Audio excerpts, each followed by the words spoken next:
Association of Texas Soil and Water Conservation Districts was very excited about the opportunity to work with NRCS, our federal partners, and then to also partner with our at the state level to help spread the word of soil health. We signed a multi-year agreement with NRCS to hold multiple conferences around the state, carry the message to the people, to the producers at their level.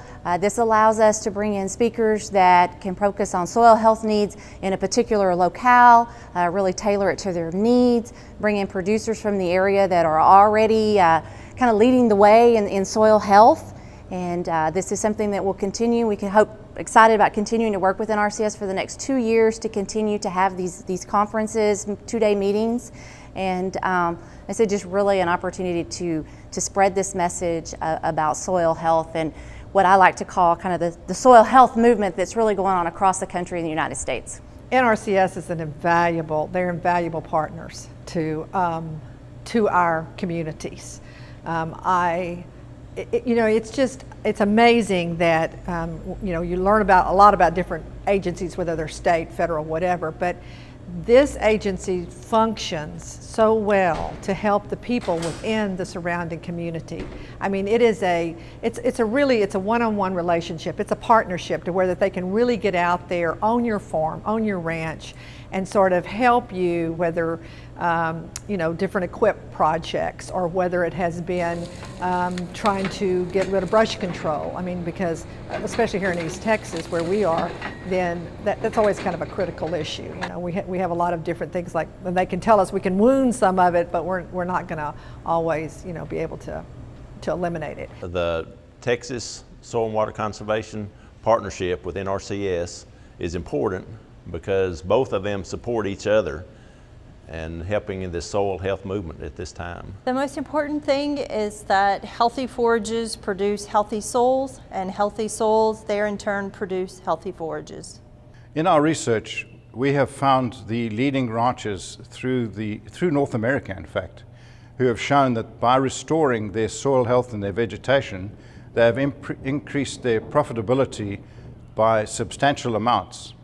So these conferences allow us to present that research, and it's very important that the farmers that we work with actually attend them as well, so people can talk to them and see what they do and learn from them, because they don't learn just from us, they also learn from other farmers, and they have confidence in results that are produced with other farmers. At the end of the day, guys like me that work for USDA, folks that work for NRCS, ARS, our extension folks, people who work for the land grant schools, we can talk and talk and talk all we want to, but where the rubber really hits the road is when a farmer and rancher can see something firsthand, see it someplace close to home, be able to talk to an agriculture producer that's actually doing things on their land, learn what works, what doesn't work, and really get that perspective of one of their peers as to what really does have an impact, and what strategies and practices really can come into play for a benefit in their part of the world.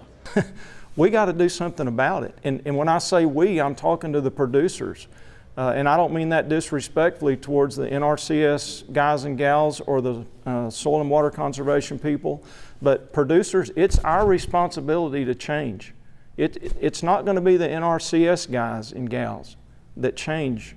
It's got to be us. It's our responsibility. And I just challenge you, I encourage you to take it upon yourself to look at it as, man, I've got to steward this piece of ground in a way that's going to produce soil health. I believe it's critically important. I mean, I believe it's more important today than I did before I got here yesterday. Those facts and figures that Clay gave us it's overwhelming to me to think about that. This is serious, y'all. It's serious for the security and for the well-being of our country, our nation. I believe that with my whole heart. If I didn't believe that, I wouldn't be doing the things that I'm doing. I wouldn't take the risks that I've taken.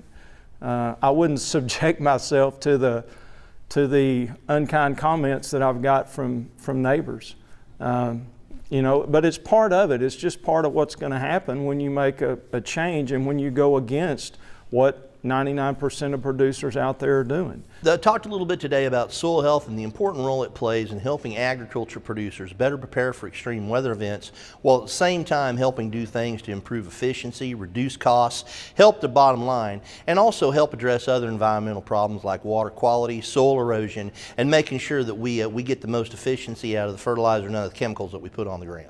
It's not cookie cutter. You have to figure out what works for you on your operation. Everybody's operation is different, and so apply the principles to your operation and make them work for you. When you think about soil health, the same practices that help us as far as controlling erosion, reducing CO2 in the atmosphere through carbon sequestration, and helping address issues like water quality by controlling erosion and runoff are also the same practices that we want to do to increase fertilizer efficiency, reduce input costs, and over time increase yields while controlling soil erosion. It all fits together. It's the one place where environmental issues and profitability in production agriculture kind of come together around the fire and sing kumbaya. It really is the place where we can address a lot of these issues while at the same time improving our bottom line and our profitability.